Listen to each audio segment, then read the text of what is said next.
Pada akhir 1970, pasukan dari Uni Soviet menginvasi Afghanistan untuk mendukung pemerintahan yang berhaluan komunis, yang tentu saja ditentang keras oleh gerakan masyarakat Afghanistan yang disebut sebagai Mujahidin. Invasi Uni Soviet ke Afghanistan ini berlangsung setidaknya selama 10 tahun yang dimulai dari tahun 1979 dan berakhir tahun 1989. Dalam film ini dikisahkan sekelompok pemuda yang bergabung menjadi tentara relawan pasukan 9 yang akan ditugaskan menjaga jalur suplai pasukan terakhir Uni Soviet yang ada di Afghanistan. Di bawah pelatihan yang sangat keras, mereka menganggap bahwa pelatihan ini sangat cukup untuk terjun ke medan perang. Namun, kenyataannya ternyata jauh berbeda saat di medan tempur. Seperti apa kisahnya? Oke, langsung saja kita masuk ke dalam alur ceritanya. Film dimulai pada tahun 1988 menampilkan sekumpulan warga negara Siberia yang sedang mengiringi kepergian salah satu anggota keluarganya untuk pergi ke Afghanistan menjadi seorang tentara relawan. Dilihat dari wajahnya, mereka semua sangat bersemangat ingin berjuang demi negaranya. Pagi harinya, sebelum diberangkatkan ke tempat latihan, mereka harus memotong rambutnya terlebih dahulu. Di sana, mereka saling berkenalan satu sama lain. Beberapa saat kemudian, akhirnya mereka pun diberangkatkan ke Uzbekistan untuk mendapatkan bimbingan kemiliteran dan pelatihan bertempur. Ketika sampai, mereka langsung disambut oleh seorang letnan bernama Gigalo yang akan menjadi pelatih mereka di Uzbekistan. Di sana, Gigalo langsung menyuruh anak-anak muda itu segera masuk ke dalam camp latihan.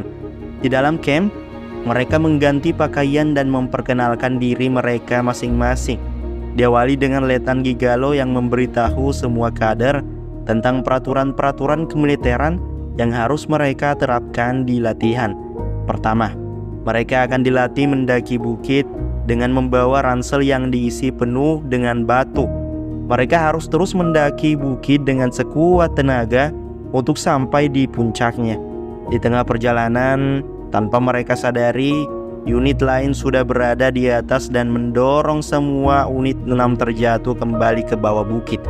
Melihat kegagalan unit 6, Gigalo terlihat sangat marah dan memaki unit 6. Keesokan harinya, mereka dibangunkan oleh Letnan Gigalo untuk kembali menjalani latihan. Di hari kedua ini, latihan yang diberikan lebih keras lagi. Selain latihan merangkak dan melewati rintangan, mereka juga harus melakukan kembali latihan mendaki tebing.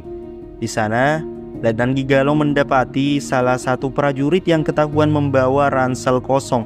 Hal itu membuatnya mendapatkan hukuman. Hari demi hari mereka mulai merasakan jenuh dan tidak tahan dengan kerasnya metode latihan yang diberikan Letnan Gigalo.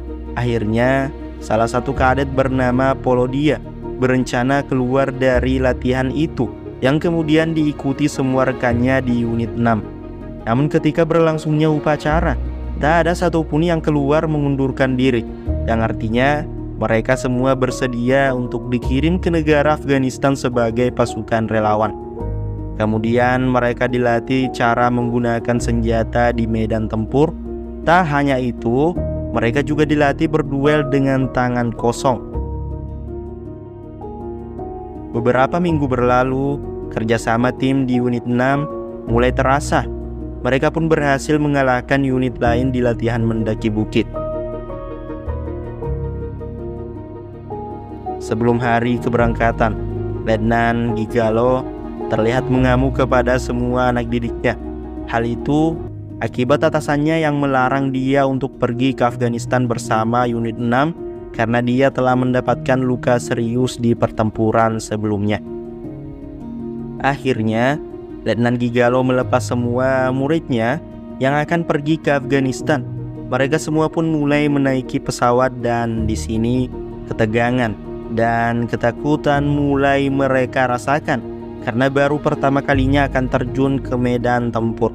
Singkat waktu, semua para tentara relawan itu sampai di wilayah Afghanistan. Di sana, salah satu prajurit bernama Leoti bertemu dengan teman lamanya, dan temannya itu memberikan sebuah kalung yang dipercayai sebagai jimat. Setelahnya, terlihat kedatangan pesawat Uni Soviet yang akan mendarat, namun tiba-tiba sebuah rudal pasukan mujahidin menghantam pesawat itu yang membuat seluruh pasukan di landasan menjadi panik dan berhamburan menyelamatkan diri. Akhirnya pesawat itu pun meledak setelah mendarat. Kejadian tadi membuat semua anggota yang baru tiba menjadi ketakutan dengan medan perang yang sesungguhnya. Lalu para prajurit itu ditempatkan di Kompi 9. Lain halnya dengan kedua prajurit yang bernama Vino dan Triaba, yang dipisahkan dari teman-temannya dan harus bergabung dengan Kompi lain. Kemudian mereka diperkenalkan dengan 3 anggota senior Kompi 9 yang bernama Letnan George, Andi, dan Kurbasi. Di hari berikutnya, mereka akan ditugaskan untuk membuat garis pertahanan di perbukitan yang berjarak sekitar 100 km dari tempat mereka. Hari pertama, mereka menjalani misi, akhirnya tiba. Kompi 9 pun menuju ke lokasi di mana mereka akan membuat garis pertahanan. Terlihat pasukan Afghanistan yang pro-Uni Soviet bergabung dengan konvoi itu. Setibanya di pos pertama, mereka memilih untuk beristirahat dan berencana melakukan perjalanan besok pagi. Dan di jam 9 pagi, mereka mendapat laporan jika pasukan mujahidin Afghanistan akan menyerang pos pertama. Para pasukan Uni Soviet pun segera bersiap untuk bertempur. Beberapa mujahidin mulai terlibat. Tanpa berlama-lama, pasukan Uni Soviet mulai menembaki pasukan mujahidin. Pada akhirnya, mereka pun berhasil mengusir para pasukan mujahidin itu. Siang harinya, ketika Polodia sedang mencari tempat buang air, tak sengaja bertemu dengan salah satu mujahidin yang bernama Abdul. Tadinya, Polodia akan membiarkan Abdul untuk pergi. Namun sayangnya, Abdul terpeleset yang membuat Polodia kaget dan langsung menembaknya. Tak lama kemudian, mereka semua berangkat melanjutkan perjalanan ke bukit yang akan dibuat garis pertahanan dengan menaiki tank. Mereka terus berjalan melewati gurun pasir berbukit dan akhirnya sampai di lokasi tujuan. Di sana, Kompi bertugas untuk membuat tenda dan beberapa pos pertahanan. Pada malam harinya, mereka dikejutkan dengan kedatangan Kompi 1 yang sudah babak belur karena telah bertempur melawan mujahidin. Terlihat dari raut wajah Riaba mengalami trauma mendalam. Lalu beberapa prajurit diperintahkan untuk berjaga di atas bukit mengantisipasi kedatangan pasukan mujahidin. Namun salah satu prajurit yang berjaga malah ketiduran. Hal itu diketahui oleh prajurit lain yang membuatnya mendapatkan pukulan karena kelalaiannya yang bisa membahayakan nyawa semua prajurit. Di hari ketiga, belum terlihat tanda-tanda kedatangan pasukan mujahidin. Dan sebagian prajurit pun melepaskan kejenuhan mereka dengan bermain kartu. Lain halnya dengan Petrovsky yang malah sibuk mencari korek api. Ia pun berinisiatif untuk menukarkan jatah makanan kalengnya kepada warga pribumi untuk ditukarkan dengan korek api. Lalu warga yang kebetulan lewat di sana mengajaknya ke sebuah desa terdekat di mana terdapat kios yang berjualan korek api. Akhirnya, di desa itu Petrovsky bisa mendapatkan korek api. Setelah kembali ke pos pertahanan, dia malah dipukuli oleh kaptennya karena pergi tanpa meminta izin. Lalu Petrovsky diberitahu bahwa mereka akan menyerang desa itu beberapa jam. Tak lama kemudian, kompleks kendaraan yang membawa suplai logistik pun akhirnya datang. Namun tiba-tiba, pasukan mujahidin kembali menyerang dan sebuah rudal berhasil mengenai sebuah tank pengawal dan menghancurkan satu truk logistik. Pertempuran sengit pun tak terelakkan lagi antara pasukan Uni Soviet dan mujahidin. Walau senjatanya yang kalah canggih oleh Uni Soviet, namun pasukan mujahidin terus menyerang dan berhasil menghancurkan beberapa kendaraan Uni Soviet.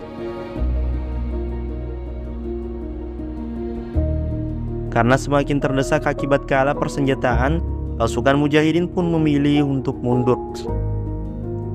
George bersama anak buahnya berhasil mengejar dan menemukan salah satu mujahidin yang bersembunyi. Kemudian mereka mulai memasuki desa yang dicurigai sebagai sarang mujahidin Afghanistan tadi. Secara perlahan mereka menyusuri sudut desa mencari persembunyian mujahidin. Selang beberapa saat, tiba-tiba salah satu anggota Kompi 9 bernama Stes tertembak di punggungnya yang mengakibatkannya tewas di tempat.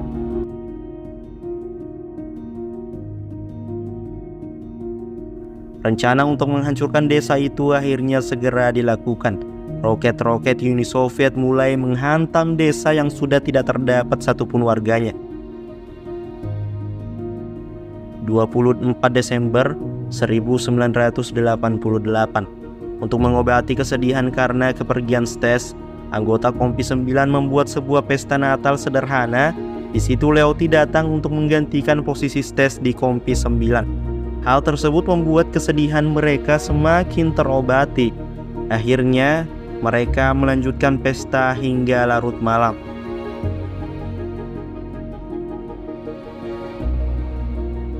Di pagi harinya, terlihat Petrovsky yang ahli melukis memanjat ke puncak bukit bertujuan untuk melukis keindahan alam Afghanistan. Namun tanpa disadari, para mujahidin yang geram karena desanya telah dihancurkan sudah bersiap menyerang balik pasukan Uni Soviet, dan Petrovsky pun tewas ditembak para mujahidin itu. Pertempuran sengit pun kembali terjadi. Pasukan mujahidin yang berjumlah begitu banyak terus menggempur pertahanan Uni Soviet. Bahkan pesawat mujahidin juga mulai menembakkan senjata artilerinya. Semakin lama, pasukan mujahidin malah semakin bertambah banyak dan terus maju mendekati pasukan Uni Soviet. Sehingga terjadilah pertempuran jarak dekat. Awalnya para relawan Uni Soviet meyakini bahwa latihan keras yang mereka jalani selama berbulan-bulan sudah cukup untuk melawan pasukan mujahidin. Namun kenyataannya berbeda. Mujahidin di medan tempur tidak takut mati dan begitu tangguh untuk dilawan. Bahkan setengah dari keseluruhan pasukan Uni Soviet tewas di pertempuran itu. Para pasukan Uni Soviet pun bersembunyi di balik batu, berharap bala bantuan segera datang. Tapi harapan itu sia-sia.